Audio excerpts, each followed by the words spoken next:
And I'm gonna make these pieces of onion probably about the same as the bell pepper, same small dice. So I go long ways, like this, and then turn her sideways, and then hit it again this way. And that gets you a good fine dice.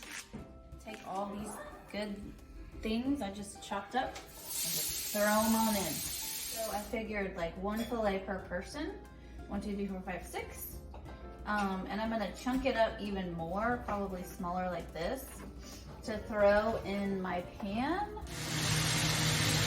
Okay, I've got about 5 minutes on the first side, and I just flip these puppies, and probably we'll put another 4 or 5 minutes on this side. We want it all the way cooked through before we break it apart. Okay, nice job. Now let's add it to our mixture. Got our breadcrumbs in there pretty well incorporated, and then we add our egg. What I like to do is just kind of eyeball what that is and grab it with my hand. Okay, hands. Take about half a cup in my hand. So I'm just kind of eyeballing. I need a little bit more.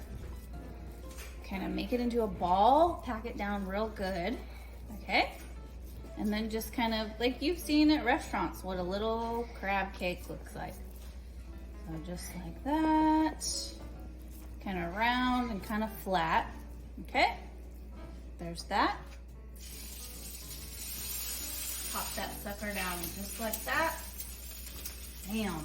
Gonna let it cook probably just till it's nicely browned on each side, maybe like 3 minutes per side. Grab it right here, give it a little scoop underneath, and then flip her.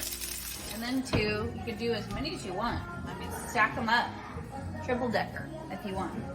2 there, a little on top like this, and then maybe kind of do a little whirl around, kind of like around the plate. And there you go, maybe a little pepper on top, and then you're good to go.